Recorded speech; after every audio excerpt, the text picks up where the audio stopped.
और ख़राब हो रही है, तो काफ़ी गहरा पानी है यहाँ पर।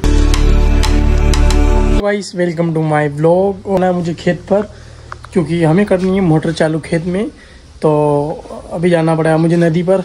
तो अपना भाई गया वो आगे और अब मैं भी जा रहा हूँ, तो हम चलते हैं सीधा बिना देर किए अपने नदी पर। तो ये रहा अपना ट्रैक्टर और चलते हम सीधा। तो अब मैं पहुँच गया हूँ सीधा अपने खेत पर, क्योंकि मुझे जाना था नदी पर। तो यहाँ से कुछ ज़रूरी सामान लेके जाना था, तो इसीलिए मुझे यहाँ से कुछ ज़रूरी सामान लेके मैं जाऊँगा सीधा नदी पर यहाँ से। तो अभी मैं आ गया हूँ अपनी जिम पर, जो अपनी जिम से मुझे ज़रूरी सामान लेके जाना है।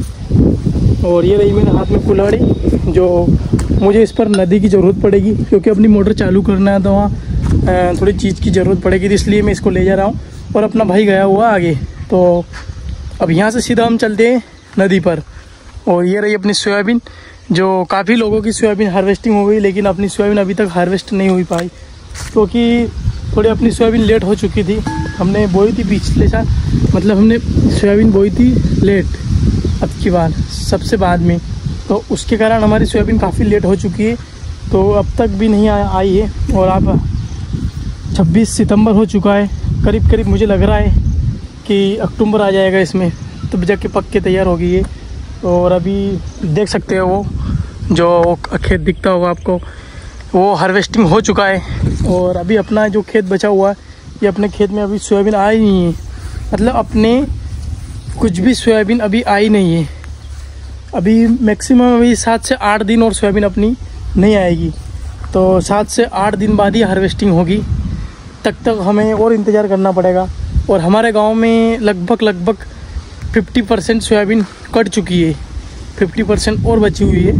तो इस 50% में हम भी हैं, और हमारे जैसे बहुत सारे जो पीछे बोई थी उन्होंने, बारिश ज़्यादा होने के कारण वो उस टाइम पे बो नहीं पाए थे। तो अब देखते हैं, फिर अपनी सोयाबीन कटती है तो इसमें भी पूरा ब्लॉग बनाएंगे, हम पूरा वीडियो बनाएंगे।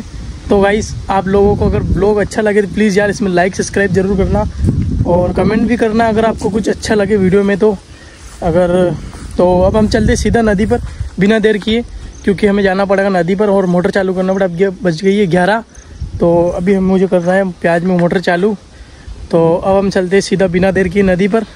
तो मुझे यहाँ से कुछ ज़रूरी सामान ले जाना है, तो वो सामान मैं आपको नदी पर जाके ही बताऊँगा। तो अब मिलते हैं सीधा नदी पर जाकर।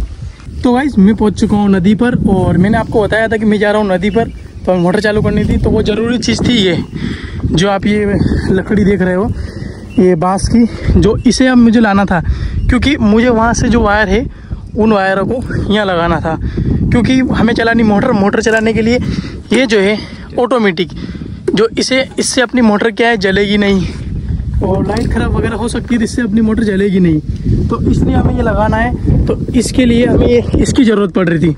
तो करीब ये है 10 फीट का, और ये खड्डा मैंने खोदा यहाँ पर 1.5 से 2 फीट का खड्डा खोदा। और ये जो केबल है, ये अपनी मोटर से कनेक्टेड है, जो अपने मोटर से कनेक्टेड कर दिए। और ये जहाँ ऑटोमेटिक, जिससे कोई लाइट ख़राब होगी तो ये ऑटोमेटिक पावर से बंद कर देगा मोटर। तो वो वाले जो वायर दिख रहे हैं, वो वायर हम सीधा यहाँ लगाएंगे। क्या है कि अपनी मोटर की कोई दिक्कत नहीं होगी, जिससे लाइट ख़राब हो सकती है। तो ये लगाया नहीं था हमने, तो इसलिए अब लगा रहे हैं इसको। भाई अपना लोग कर रहा है वायर, देख सकते हो आप।